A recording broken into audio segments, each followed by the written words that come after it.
Sa isang tahimik na umaga sa bulubunduking rehiyon ng Naga Prefecture, isang tila ordinaryong video ang biglang yumanig sa buong bansa ng Japan. Sa video ay makikita ang isang lalaking nasa gitnang edad na nakaupo sa sala ng kanyang bahay. Kalma lang ang kanyang itsura, maingat ang paraan ng kanyang pagsasalita at tila mabigat ang kanyang mga mata na parang may dinadalang lungkot. Siya ay si Daisuke Maruyama, isang kilalang prefectural assemblyman na kilala sa maayos na pag-uugali, integridad at malaking respeto mula sa mga tao sa Shiojiri. Ngunit nang tanungin siya ng reporter tungkol sa kanyang nararamdaman sa unang anibersaryo ng pagkamatay ng kanyang asawa, may hindi inaasahang nangyari. Bigla siyang napangiti. Pilit ito at hindi maipaliwanag, ngunit sapat na para magdulot ng kilabot sa milyon-milyong manonood. Sa loob lamang ng isang oras, kumalat ang video na iyon sa social media sa Japan. Marami ang nagsabing hindi lungkot ang nakita nila sa kanyang mga mata, kundi tila kasiyahan. Marami ring komento ang nagsimulang maglabasan na nagsasabing iyon daw ang ngiti ng isang taong may itinatago. At mula sa sandaling iyon, nagsimulang mabasag ang imahe ng isang respetadong assemblyman. Walang sino man ang makakaisip na ang simpleng ngiting iyon ang magbubukas sa isa sa pinaka-nakakagulat na kaso sa kasaysayan ng Naga Prefecture. At bago natin himay-himayin ang buong detalye ng kasong ito, kung bago ka pa lamang dito sa ating channel, ay huwag mo kalimutang i-click ang subscribe button at pindutin na rin ang notification bell para lagi kang updated sa mga kasong tinatalakay natin dito.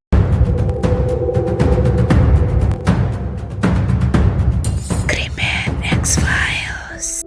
Matagal nang kilala ang lungsod ng Shiojiri bilang lugar na nagpapanatili ng tradisyonal na sining ng paggawa ng mga produktong Hapones, lalo na ang lacquerware at paggawa ng alak.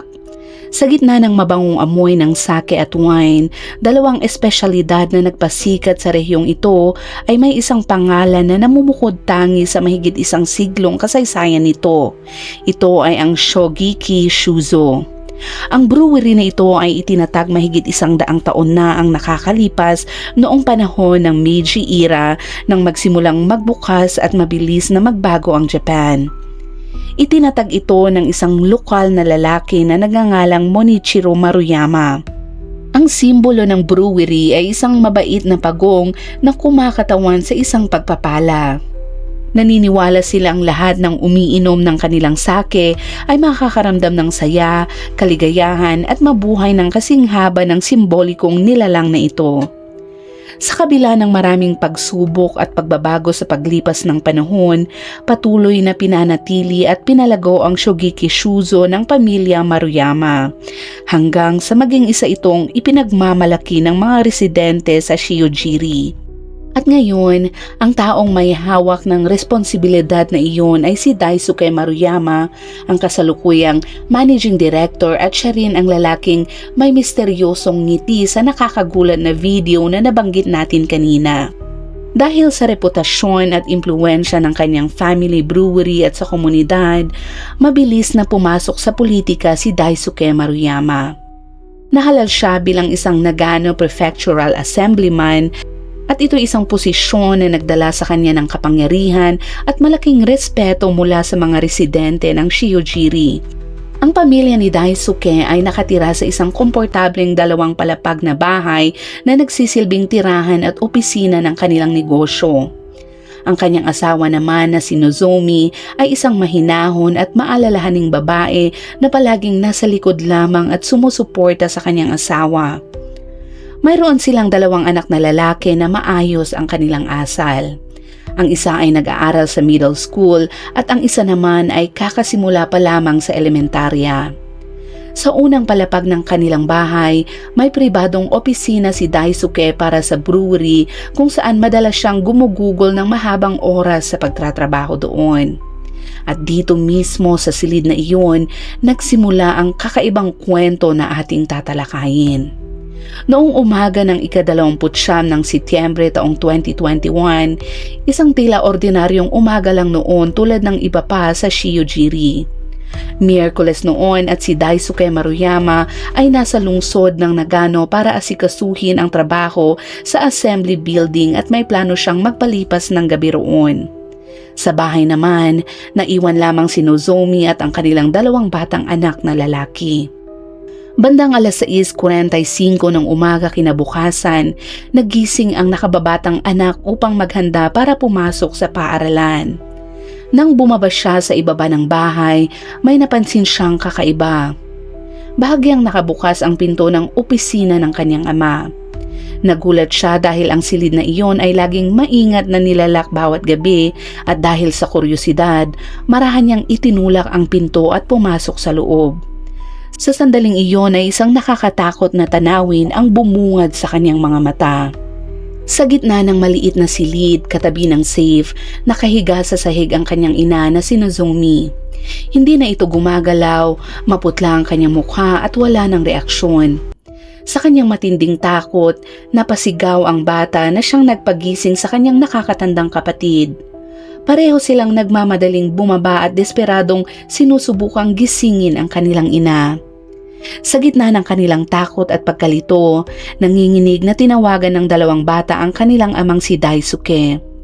Nang matanggap ni Daisuke ang tawag mula sa kanyang mga anak, halos mawalan siya ng kontrol sa sobrang pagkabigla.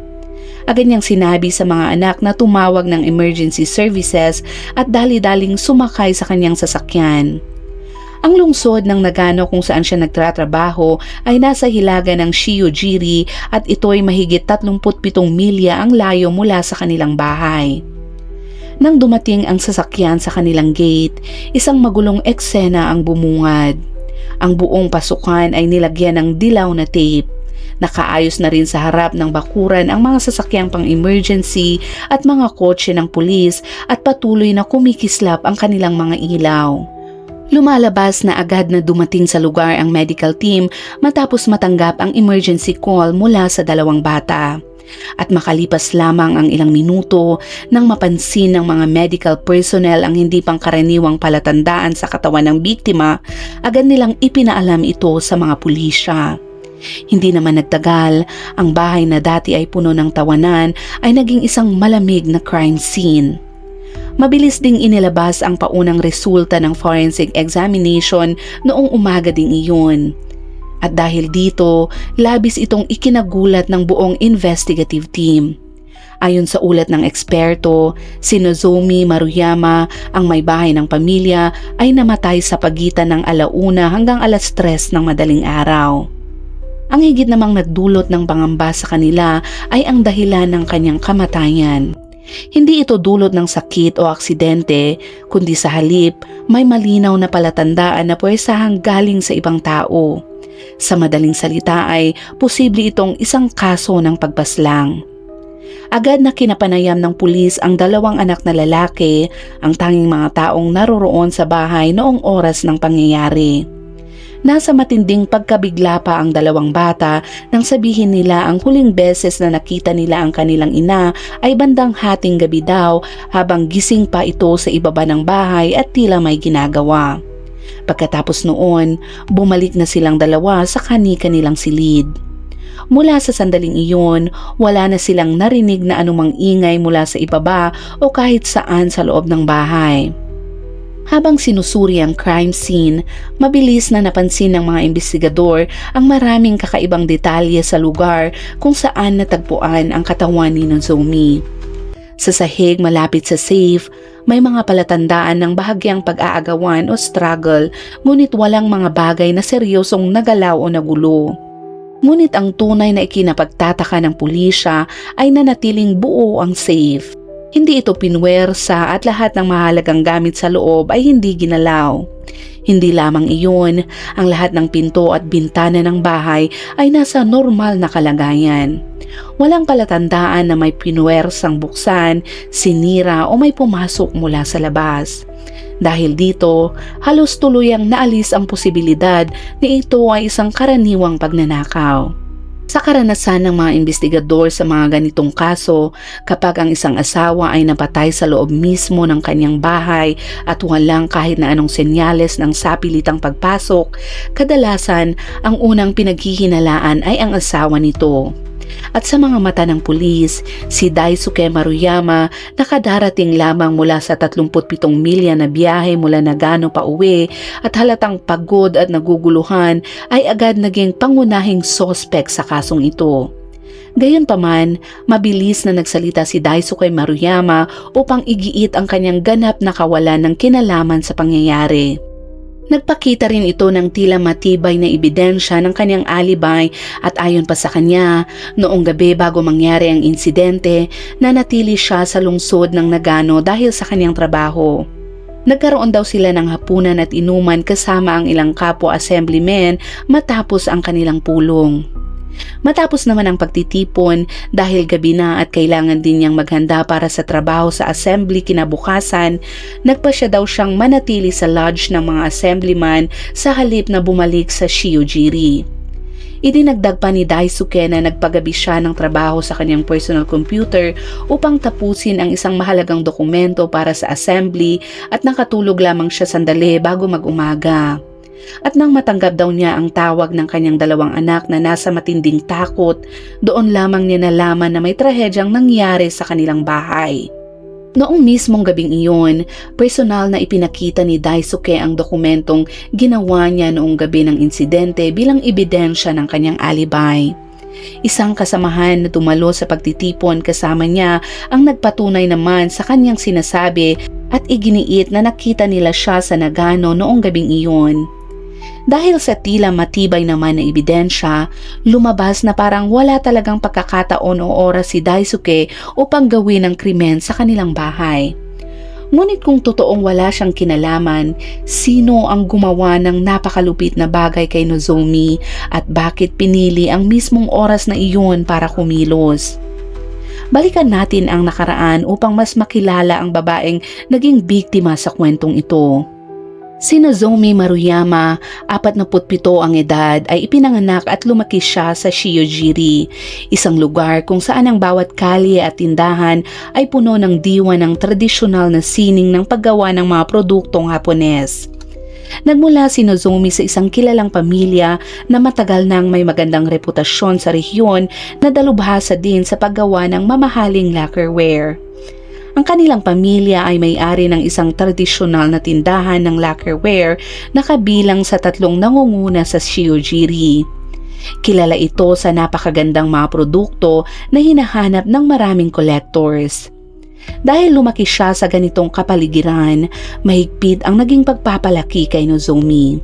Maayos ang kanyang asal sa bawat kilos at pananalita at palagi siyang may dalang mahinahon, simple ngunit kumpiyansang kagandahan. Matapos mag-aral sa isang prestigyosong universidad sa Tokyo, nagtapos siya at nagpasya na bumalik sa kanilang bayan upang doon na manatili. Nagsimula siyang magtrabaho sa tindahan ng kanyang pamilya kung saan siya humawak ng accounting. Unti-unti niyang napatunayan ang kanyang mahusay na kakayahan sa pag-oorganisa, ganun din sa pamamahala. Sa panahong iyon niya nakilala si Daisuke Maruyama, isang batang negosyanteng may magandang kinabukasan. Nagkakilala sila sa isang organisasyon ng mga batang negosyante sa kanilang lugar at agad silang nagkaroon ng interes sa isa't isa.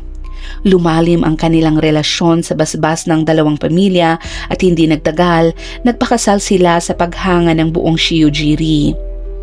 Itinuring silang isang perpektong pares, simbolo ng matagumpay na bagong henerasyon na magpapatuloy sa tradisyon at prestigyoso ng dalawang matagal nang kilalang pamilya. Ngunit ang tila perpektong pagsasama na iyon ay hindi pala kasing ganda ng iniisip ng marami. Pagkatapos ng kanilang kasal, biglang kinailangan ni Daisuke na akuin ang mabigat na responsibilidad ng pagmamana sa family brewery. Sa panahong iyon, biglang pumanaw ang kanyang ama. Bilang nag-iisang anak, napilitan si Daisuke na iwan ang Tokyo kung saan siya nag-aral sa universidad at kung saan niya balak simulan ang sariling karera. Kinailangan niyang bumalik sa kanyang bayan sa Shiojiri upang ipagpatuloy ang negosyo ng kanyang pamilya. Ang problema ay wala siyang kahit anong karanasan sa paggawa ng alak. Nag-aral siya ng economics at ni minsan ay hindi nakapasok sa brewery o nakatikim man lang ng proseso ng paggawa ng sake. Ang pagkuha niya sa negosyo ay nangyari hindi dahil sa sariling kagustuhan niya, kundi dahil sa matinding pangangailangan ng pag-ako ng tungkulin sa kanilang pamilya. Sa mga unang taon, sinubukan niyang matuto mula sa mga veteranong brewmasters, ngunit sunod-sunod ang naging kabiguan nito. Ang mga batch ng sake na personal niyang pinangasiwaan ay madalas maging malabo, may matapang na maasim na amoy at may lasa na sobrang pait at halos hindi na mainom. Isa-isang tumalikod ang mga loyal na customers ng brewery, mga taong dating ipinagmamalaki ang brand na Shogeki Shuzo bilang simbolo ng kanilang lugar. May ilang malalaking distributor pa nga ang direktang itinapon sa kanal ang mga sirang cask bilang pagpapakita ng kanilang matinding pagkadismaya. Hindi naman nagtagal, nagsimulang umalis ang mga veteranong manggagawa sa brewery. Ang iba ay lumipat sa ibang pagawaan at ang iba naman ay nagpasya ng magretiro ng mas maaga. Mula sa isang prestigyosong brand na may mahigit isang siglong kasaysayan, unti-unting bumagsak ang Shogeki Shuzo. Bumaba ang benta at patuloy na lumaki ang mga utang. Sa loob lamang ng ilang taon, ang dating ipinagmamalaki ng pamilya Maruyama ay naging mabigat na pasanin sa balikat ni Daisuke. At dito nagsimulang lumitaw ang unang mga bitak sa pagsasama nila ni Nozomi. Sa kabaliktaran ng kanyang asawang walang karanasan at nahihirapan sa negosyo, si Nozomi ay isang babaeng may mahusay na kakayahan sa pag-oorganisa. Maingat siya sa bawat detalye at napaka-maaasahan. Matapos silang magpakasal, hindi lamang niya ginampanan ang papel bilang asawa, buong puso rin niyang ibinigay ang kanyang oras at pagod upang tulungan ang bumabagsak na brewery ng pamilya ni Daisuke. Nang makita ng ama ni Nozomi ang pinagdadaanan ng kanyang manugang, hindi siya nagawang manatiling walang ginawa. Dahil sa pagmamahal sa kanyang anak at sa dangal ng kanilang pamilya, naglabas siya ng malaking halaga ng pera upang tulungan ang brewery at iligtas ang brand na Shogeki Shuzo mula sa tuluyang pagkalugi. Dahil dito, nagkaroon ng pagkakataon si Daisuke na ipagpatuloy ang operasyon ng negosyo. Ngunit kasabay nito, ang dating hinahangaan na kakayahan ng asawa ay unti-unting natabunan ng galing ni Nozomi at ng suporta mula sa pamilya nito. Maaaring ang pagkakaibang ito sa kakayahan, katayuan at papel ng mag-asawa ang naging tahimik na dahilan na kalaunan ay humantong sa trahedya. Gayunpaman, makalipas ang maraming taon, sa isang panayam para sa unang anibersaryo ng pagkamatay ng kanyang asawa, ipinakita ni Daisuke Maruyama ang isang kilos na lubos na kabaligtaran ng inaasahan ng publiko mula sa isang lalaking nagdadalamhati. Sa harap ng kamera, kalmado siyang nakaupo. Paulit-ulit siyang kumukurap, malamig ang boses at nang tanungin tungkol sa kanyang nararamdaman sa espesyal na araw na iyon, malamig niyang sinabing ngayon buong taon na itong pinag-uusapan ng mga tao pero sa totoo lang wala namang ganoong nagbago. Pagkatapos habang sinasabi niyang nais niyang maparusahan ang gumawa nito, biglang umangat ang gilid ng kanyang mga labi at naging isang kakaibang ngiti ito. Isang pilit at tila hindi mapigilang ngiti na hindi akma para sa unang anibersaryo ng pagkamatay ng kanyang asawa. Ang mismong sandaling iyon na malinaw na nakuna ng kamera ng telebisyon ay nagdulot ng kilabot sa buong Japan. Pagkatapos ipalabas ang video, agad na sumiklab ang matinding kontrobersya sa social media ng Japan. Libo-libong komento ang bumaha sa mga post na may kinalaman sa kakaibang ngiti ni Daisuke Maruyama. Marami ang naniniwalang labis na kakaiba ang kanyang mga kinilos. Sa buong panayam, mapapansin na mabilis siyang kumukurap, iniiwasan ang direktang pakikipagtinginan sa reporter at ang kanyang boses ay parang walang emosyon na tila may sinusubukang pigilan o itago. Lalo na ang sandaling ngiti na iyon na hindi maipaliwanag ang naging sentro ng pagsusuri ng marami. May ilang netizen na nagsabing iyon ay ngiti ng kasiyahan, isang hindi sinasadyang reaksyon ng isang taong naniniwalang matagumpay ang kanyang naging plano. May ilan pang ang nagkumpara sa ngiting iyon sa isang sikat na eksena sa Detective Conan at ito isang napakasikat na manga series sa Japan.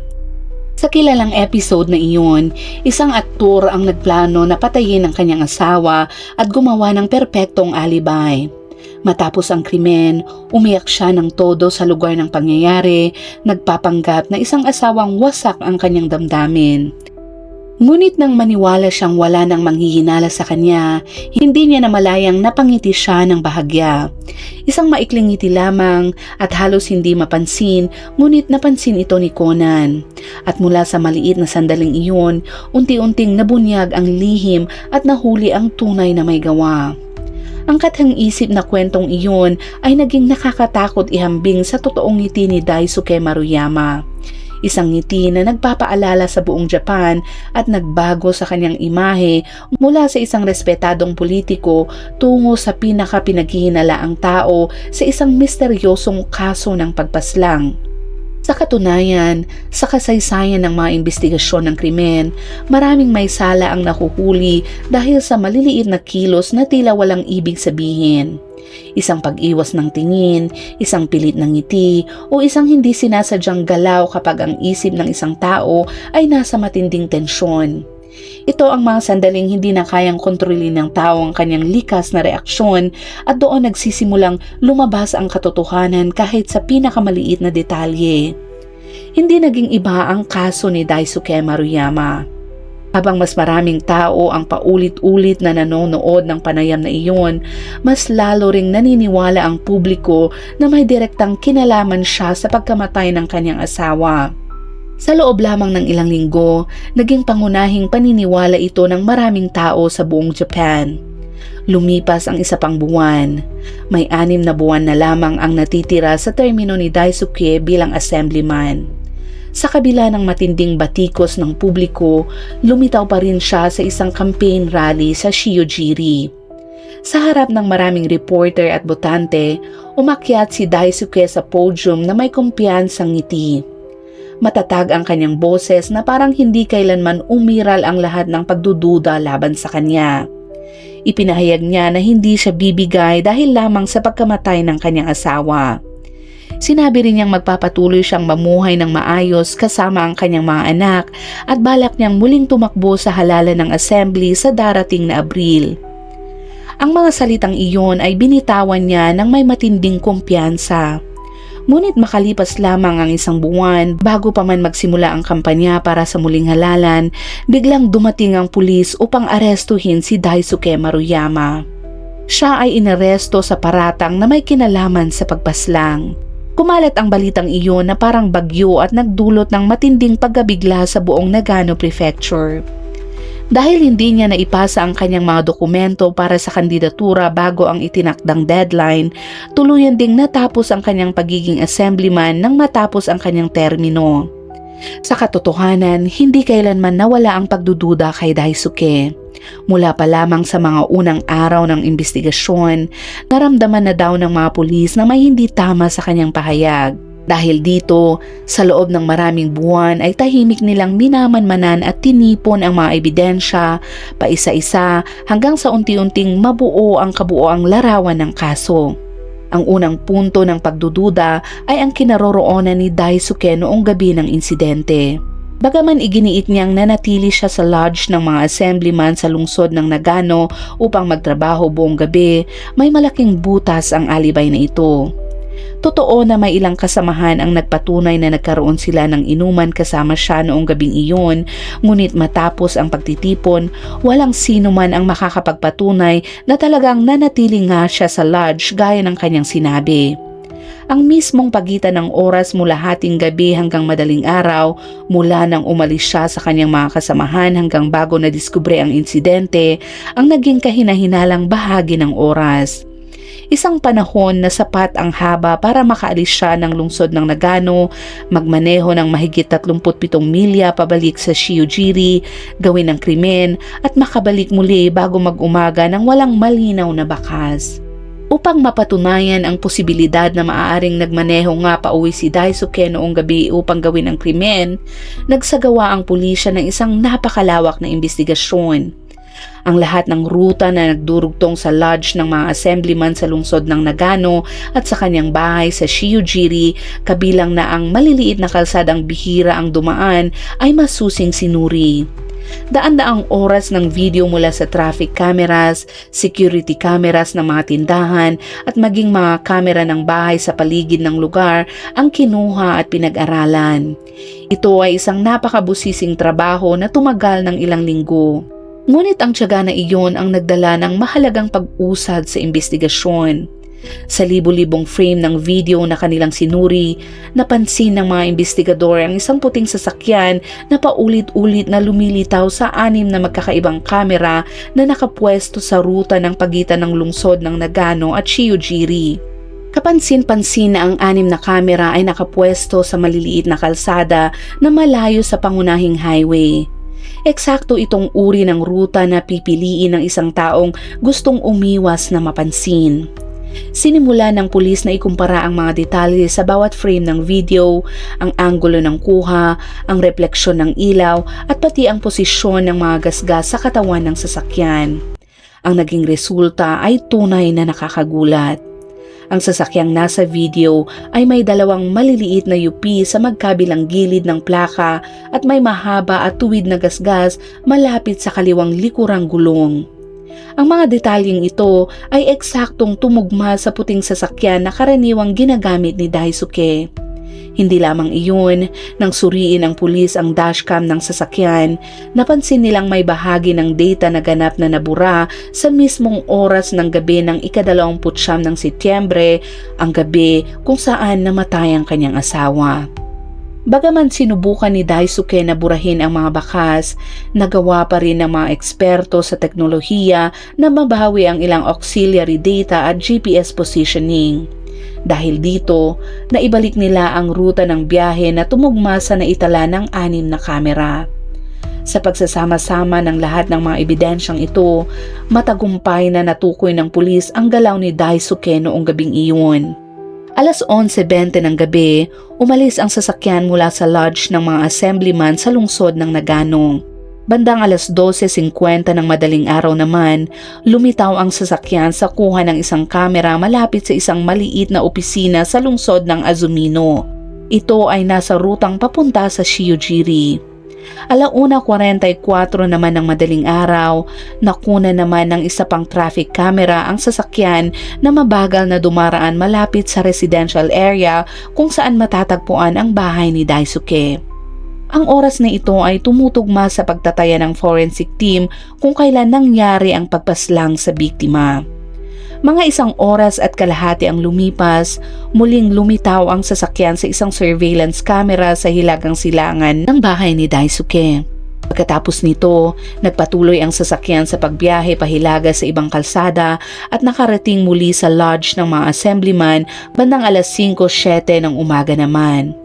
Sa investigasyon, lumabas na upang maiwasang makuha ng mga automatic traffic recognition device ang kanyang plaka, maingat na iniwasan ni Daisuke ang mga pangunahing kalsada at gayon din ang highway at dumaan lamang sa maliliit na daan. Ang buong biyahe ay tumagal ng halos 6 na oras. Ang natuklasang ito ay lalo pang nagpatibay ng hinala laban sa kanya. Bukod sa galaw ng sasakyan, nagsagawa rin ang pulis ng teknikal na pagsusuri sa dokumento sa computer na ipinakita ni Daisuke bilang ebidensya ng kanyang alibay, kabilang ang oras kung kailan ito ginawa at ang mga oras ng pag-e-edit dito.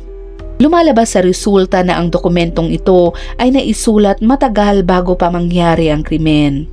Sa buong oras na sinasabi niyang nagtrabaho siya buong gabi sa lodge, walang kahit anong palatandaan na na-edit ang dokumento. Pinatunayan nito na hindi siya nagtratrabaho sa lodge sa mga oras na iyon at tuluyan nitong winasak ang kanyang alibay. Pagkatapos nito ay lumabas ang pinakadirektang ebidensya. Ito ay ang mga fingerprint niya sa crime scene. Malapit sa safe kung saan natagpuan si Nozomi, nakuha ng mga pulis ang kanyang mga fingerprints. Nang matukoy nilang may ilang bakas na pagmamay-ari ni Daisuke, nagkaroon na ang pulis ng sapat na dahilan upang humingi ng search warrant. Sa paghahalughog sa tirahan ni Daisuke, natagpuan ng pulis ang isang pares ng kanyang sneakers na ang pattern ng talampakan ay eksaktong tumutugma sa mga bakas na nakita sa crime scene.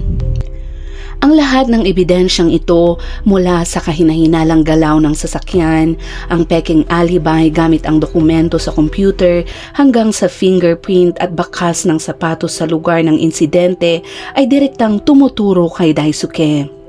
Bagaman mariin niyang itinanggi ang lahat ng paratang, nagpasya pa rin ang mga prosecutor na kasuhan siya. Habang lalong lumalalim ang investigasyon, unti-unting lumitaw ang katotohanang nakatago sa likod ng kaso at ang tunay na motibo ni Daisuke.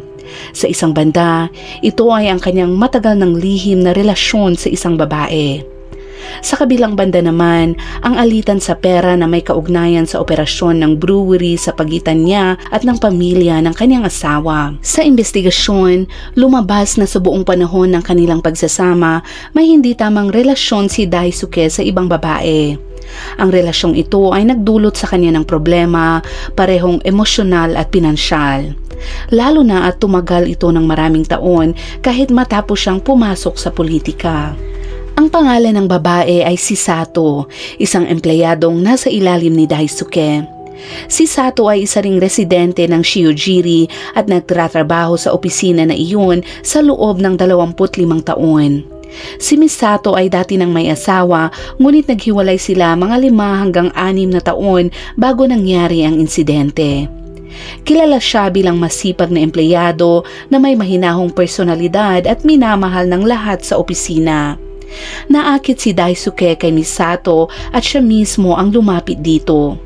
Bagaman alam nilang pareho ang kalagayan ng kanilang mga pamilya, nagpatuloy pa rin ang kanilang lihim na relasyon. May mga kasamahan na nakakita sa kanila na magkasamang kumakain ng hapunan at mabilis na kumalat ang mga usap-usapan sa opisina hanggang makarating ito sa pandinig ni Nozomi, ang asawa ni Daisuke. Isang araw, nangako si Daisuke na uuwi siya sa bahay, ngunit bigla niyang sinabi sa kanyang asawa na may hindi maiiwasang pagtitipon at kinabukasan na lamang daw siya uuwi. Nang marinig ito, nakaramdam si Nozomi ng kakaiba at kahinahinalang pakiramdam. Agad siyang sumakay ng tren papuntang lungsod ng Nagano at hindi nagtagal, nakita niya mismo ang kanyang asawa kasama si Miss Sato. Itinala ni Nozomi ang pangyayaring iyon sa kanyang electronic diary. Isinulat niya na umabot sa sukdulan ang kanyang galit at nakaramdam siya ng matinding pagkabigla at desperasyon nang personal niyang nakumpirma ang pagtataksil ng kanyang asawa. Gayunpaman, nagpatuloy pa rin ang lihim na relasyon ng kanyang asawa sa loob ng 3 taon hanggang sa matuklasan ito ng ama ni Nozomi. Labis na ikinagalit ito ng ama ni Nozomi at pinilit niya si Daisuke na pumili, tapusin ang relasyong iyon o magbitiw bilang isang assemblyman. Upang maprotektahan naman ang kanyang karera sa politika, napilitan si Daisuke na putulin ang ugnayan niya kay Miss Sato. Ngunit sa kanyang puso ay patuloy pa rin niyang hinahanap ang babae. 3 buwan bago ang insidente, nagkataong nagkita muli sina Daisuke at Sato sa kalsada. Naniniwala si Daisuke na iyon ay isang pagkakataong ibinigay ng kapalaran at labis siyang natuwa. Direkta niyang sinabi kay Miss Sato na naghahanda na siyang hiwalayan ang kanyang asawa at pakakasalan niya ito pagkatapos. Bagaman malinaw na sinabi ni Miss Sato na wala siyang balak magpakasal, tila hindi ito napansin ni Daisuke. Natagpuan ng mga investigador ang mga email na ipinagpapalitan ni Daisuke at Miss Sato sa kanyang telepono. Ipinakita ng mga record na matapos pumanaw ang kanyang asawa, nagpakita siya ng matinding pag-aalala kay Miss Sato at sinasabing gusto niyang tulungan siya nitong makabangon at ipinahayag pa ang kanyang matinding kagustuhan na pakasalan siya. Ito ay lubos na kabaliktaran ng malamig na pag-uugali na ipinakita niya matapos ang pagkamatay ng kanyang asawa na nakita ng publiko sa mga panayam niya sa telebisyon. Isang buwan matapos pumanaw ang kanyang asawa, agad na nagpadala ng email si Daisuke kay Misato. Ngunit malinaw na sumagot si Misato na hindi sila bagay na magpakasal, ngunit matigas pa ring iginiit ni Daisuke na gusto niya itong pakasalan. 5 buwan ang lumipas at hindi pa rin sumusuko si Daisuke. Sinabi pa niya kay Misato na sa kasalukuyang sitwasyon nito, ang pagpili sa kanya ang pinakamabuti at ipinangako pa niyang may sapat siyang kumpiyansa na mapapasaya niya ito. Sa harap ng mga ebidensya ng pulis, patuloy pa ring mariing itinanggi ni Daisuke ang lahat. Iginiit niya na ang mga sinabi niyang iyon ay para lamang mapanatili ang kanyang relasyon at hindi dahil talagang balak niyang makipaghiwalay o muling magpakasal. Ngunit ipinapakita ng mga pag-uusap na ito ang isang bahagi ng pagkatao ni Daisuke na hindi alam ng marami. Tungkol sa bahaging ito ng kanyang personalidad, lumabas na matagal na pala itong napapansin mula pa noong kabataan niya. Ayon sa mga kaklase niya noong middle school, seryoso si Daisuke pagdating sa trabaho, ngunit medyo tahimik at hindi mahilig magpakitang gilas. Pagkaraan nito, nakapasa siya sa entrance exam ng isang prestihiyosang prefectural high school. Mula noon, napansin ng kanyang mga kaklase na nagbago siya. Naging palabiro si Daisuke, medyo pabaya at minsan ay tila magulo ang kanyang kilos. Sa panahong iyon, nagkaroon pa siya ng relasyon sa isang magandang kaklase sa kanilang klase. Nag-iwan ito ng matinding impresyon sa lahat at pagkatapos niyang magtapos sa high school, gumugol si Daisuke ng 1 taon sa paghahanda para sa entrance exam sa universidad at nakapasa sa economics department ng Rikyo University's College of Arts sa Tokyo. Isa ito sa mga nangungunang pribadong universidad sa Japan. Ang pagpasok sa isang ganitong prestihiyosong paaralan ay nagbigay kay Daisuke ng pakiramdam na siya ay mas mataas kesa sa iba. Lumipat siya sa apartment ng kanyang ama sa Shinanomachi at mula noon, madalas na siyang nakikipag-ugnayan sa maraming babae at tila labis niyang kinagigiliwan ang mga relasyong ito. Tuwing umuuwi siya upang makipagkita sa mga dating kaibigan, madalas niyang ipinagmamalaki ang kanyang magara at makulay na buhay sa Tokyo.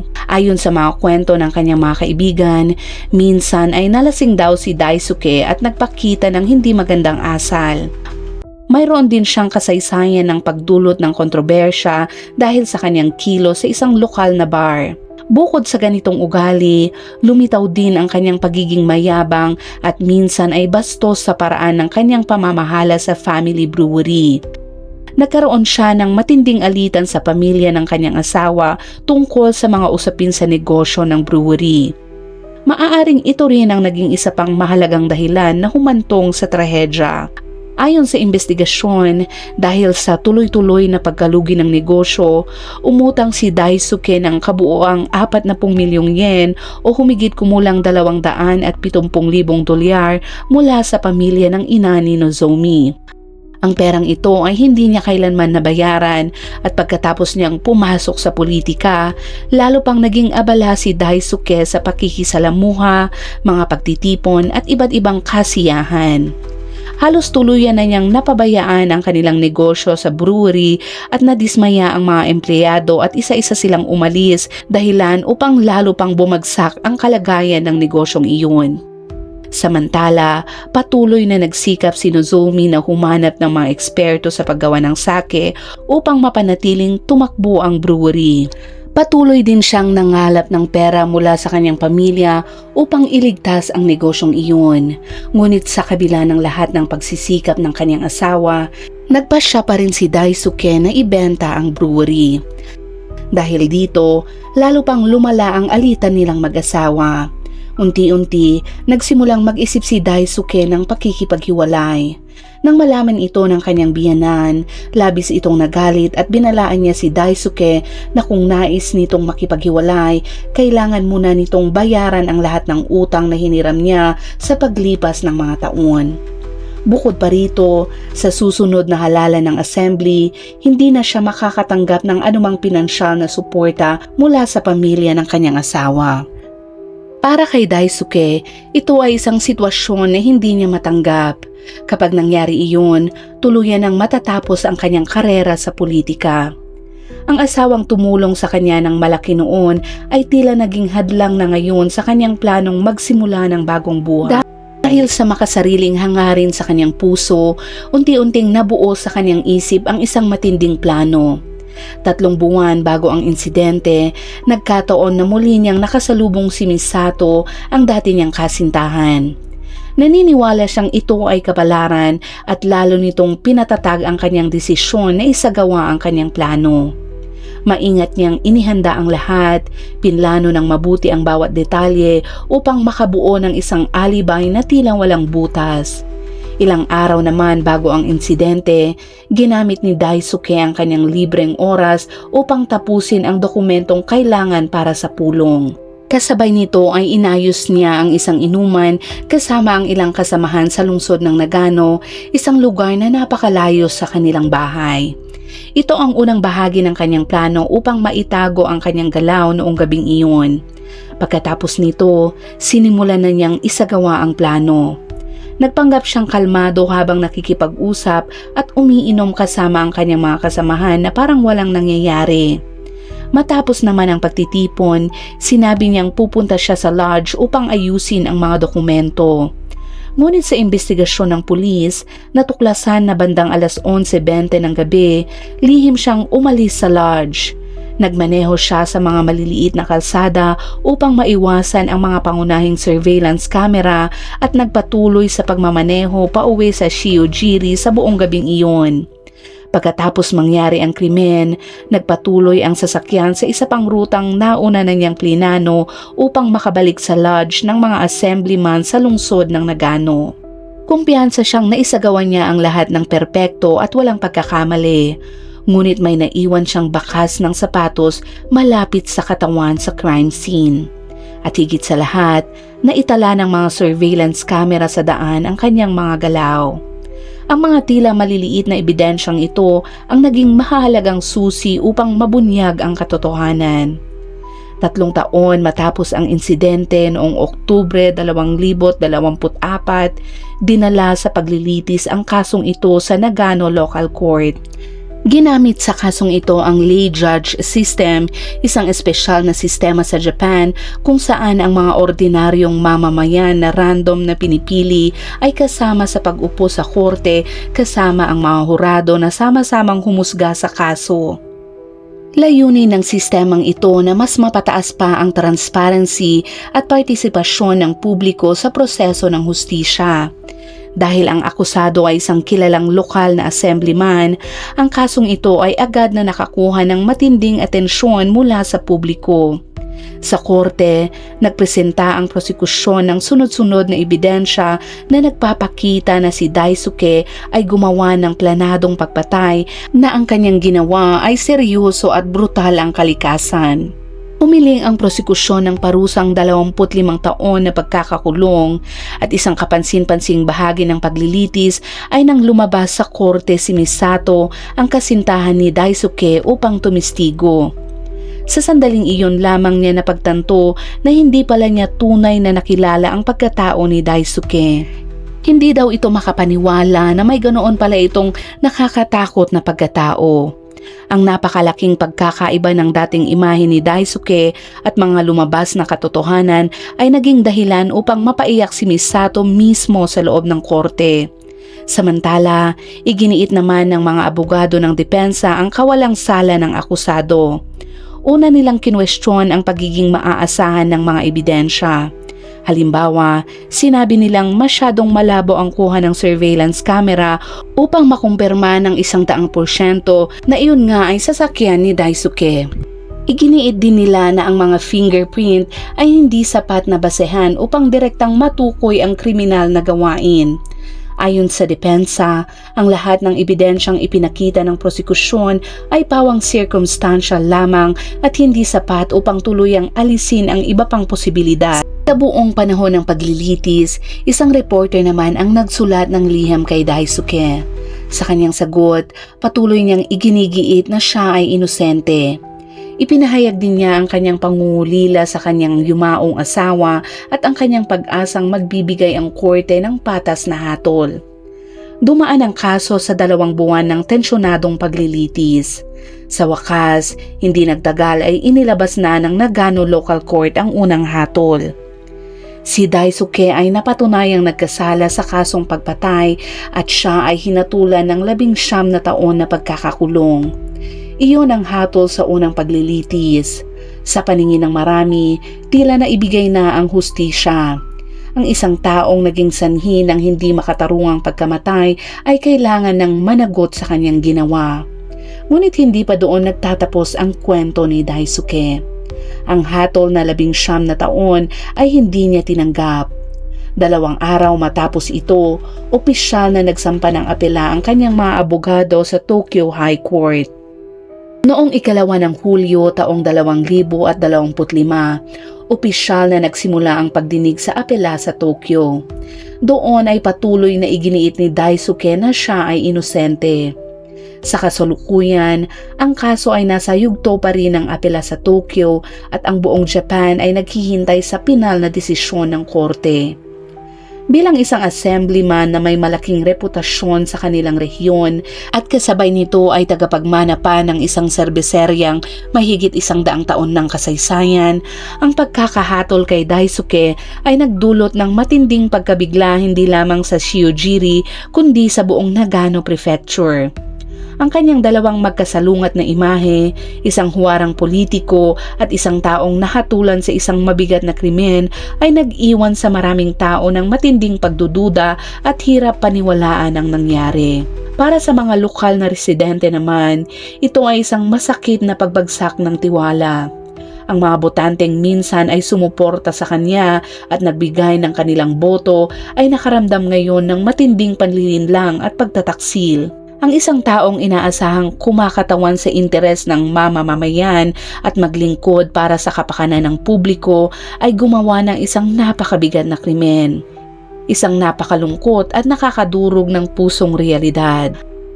Ang kaso ni Daisuke Maruyama ay nagsisilbing isang masakit na paalala na ang pamilya ay hindi palaging isang tahimik na lugar na uuwian. Minsan, maaari rin itong maging pinagmulan ng trahedya kapag nawala na ang pagmamahal at tiwala. Ang isang tahanang mukhang matatag ay maaaring bumagsak dahil lamang sa mga sugat na walang sino mang gustong ayusin.